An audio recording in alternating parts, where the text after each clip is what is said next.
आइए अब आपको गोवा से सीधा लिए चलते हैं मणिपुर। और मणिपुर वो राज्य जहां बीजेपी को अपनी सरकार डिफेंड करनी है। क्या मोदी का स्ट्राइक रेट या यहीं से पिक करेगा? एक बड़ा सवाल मणिपुर में क्या होने वाला है, मुख्यमंत्री कौन बनने वाला है, एन बीरेन सिंह रहेंगे या जाएंगे? ग्राउंड जीरो रिसर्च का हम सबसे पहले एग्जिट पोल आपके सामने रख रहे हैं। 60 सीटों पर वोट परसेंटेज क्या कहता है? 38% भारतीय जनता पार्टी के साथ, 28% कांग्रेस के साथ। एनपीएफ की बात करें तो 9%।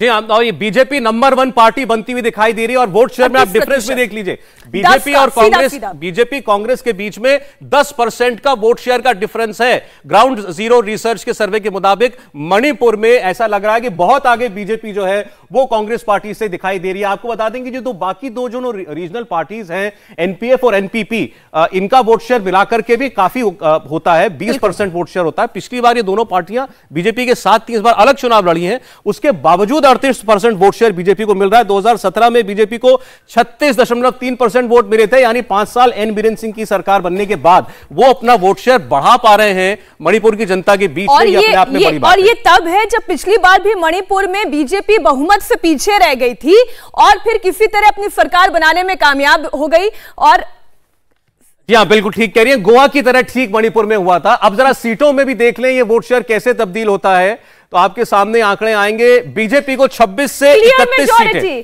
क्लियर मेजॉरिटी 26 से 31 सीटें Bharatiya Janata party clear majority के साथ सरकार बनाती हुई दिखाई दे रही है। 31 सीटें अगर आ जाती हैं तो कोई शक रह नहीं जाएगा, सरकार बन जाएगी। कांग्रेस की बात करें 12 से 17%। जो वोट शेयर का डिफरेंस था वो इन नंबर्स में क्लियरली रिफ्लेक्ट हो रहा है। जी और एनपीएफ को 2 से 6 सीटें, एनपीपी को 6 से 10 सीटें और अन्य को 3 से 6। अब अगर ये 3 धड़े हैं, यानी 2 रीजनल पार्टियां और अन्य, अगर वो अपने लोअर बेस पर भी ठहर जाए 26 पर, तब भी 4-5 सीटें मैनेज करना बीजेपी के लिए कोई मुश्किल काम नहीं होगा। अन्य को ही अगर हम देख लें, हम 2 पॉलिटिकल पार्टीज को छोड़ दें तो अन्य ही 3 से 6 सीटें हैं। यही बिल्कुल साफ है। ग्राउंड जीरो रिसर्च के मुताबिक मणिपुर में बीजेपी की सरकार रिपीट हो सकती है। उनका सर्वे फ्लोर पर आना होगा। आइए बताइए कि ये जो आपने वोट शेयर दिया और उसके बाद ये नंबर कम से कम 26, ज्यादा से ज्यादा 31, इसके पीछे कारण क्या और कौन से ऐसे मुद्दे रहे जो बीजेपी के साथ चले? देखिए, हमारे ओपिनियन पोल से एग्जिट पोल में काफी डिफरेंट पिक्चर आ गया।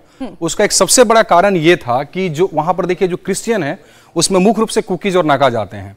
ये वोट ओपिनियन पोल में नहीं मिल रहा था, लेकिन जब चुनाव जैसे जैसे बड़ा चुनाव आया तो बीजेपी के पूरे ऑर्गेनाइजेशन ने इसमें सेंध लगाई, इनसे बात की। वहां इनके कुछ संगठन हैं जो कि सरकार से एकदम अलग चलते हैं, वो पूरे लोग सरकार के साथ आए और हिल्स जहां बीजेपी अच्छा नहीं कर रही थी वहां बीजेपी अच्छा कर रही है। नहीं, किस तरीके से काम कर रहे हैं? आप जो कह रहे हैं कि कुछ संगठन है जो सरकार से इधर पैरेलल काम कर रहे हैं। जी, ये कुकीज और नागाज, जो नागाज खासकर जो वोट था वो एनपीएफ को गया था पिछले बार, ये वोट इस बार बीजेपी की तरफ आ रहा है। कुकीज का भी वोट आ रहा है, यानी ये जो 2 से 6 है ये घटा।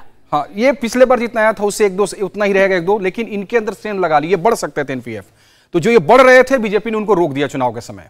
अच्छा, कांग्रेस पार्टी को 28 सीटें मिली थी पिछली बार, हालांकि सरकार नहीं बना पाए, बहुत नजदीक थे मेजॉरिटी के, और 2-3 सीटें भी मैनेज नहीं कर पाए। मैक्सिमम जो अच्छे कैंडिडेट थे जो अपने दम पर जीतते थे सब बीजेपी से चुनाव लड़ रहे हैं, और बाकी जो कुछ बचे हैं बीजेपी के भी, कुछ कांग्रेस के भी अच्छे उम्मीदवार, वो जदयू से चुनाव लड़ रहे हैं। तो आप अदर्स में देख रहे होंगे 3 से 6, इसमें जदयू को सीट आ रही है। तो जदयू को हाँ, जदयू नीतीश कुमार जो पार्टी उनका तो वहां कोई वजूद नहीं है, बट ड्यू टू कैंडिडेट वो सीट्स आ रही है। अच्छा, ठीक है।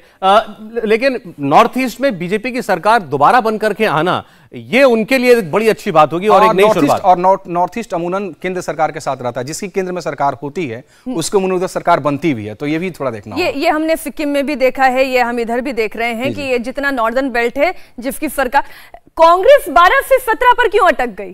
क्योंकि कांग्रेस का ऑर्गेनाइजेशन वीक है, उनके जितने मैक्सिमम स्ट्रॉन्गेस्ट लीडर हैं ऑलरेडी ज्वाइन कर चुके हैं बीजेपी। और अब बीजेपी में भी देखेंगे जो बीजेपी को सीट आएंगी उसमें से करीब 7-8 ऐसे लोग जीतेंगे जो कांग्रेस के एक से एमएलए रहे हैं, 3-4 बार कांग्रेस से चुनाव जीते हुए हैं। और पिछली बार और उनका सरकार बना पाना पिछले बार भी जो जीते थे उसमें से मैक्सिमम आ गए थे बीजेपी में स्ट्रॉन्गेस्ट, तो उसके कारण बीजेपी कांग्रेस का वहां लीडर नहीं बचे। जितने अच्छे लीडर थे वो चलेगा, और जो नागाज और कुकीज जो मैं बार बार बोल रहा हूं ऑर्गेनाइजेशन, वो वोट बीजेपी की तरफ आ रहा है। यहाँ पे ये मैक्सिमम 6 और मिनिमम आप 2 दे रहे हैं एनपीएफ को, क्योंकि इनका वोट जो है वो कटकर बीजेपी के पास वोट बढ़ा नहीं, इनका वोट को बीजेपी ने अपने तरफ कर लिया। जो अलगाववादी संगठन है उनसे बात करके, और जितने अलगाववादी संगठन थे सबने बीजेपी का समर्थन किया वहां पर। इंडिया टीवी हर वक्त हर जगह डाउनलोड करने के लिए सर्च करें India TV news Google play store या ऐप स्टोर पर।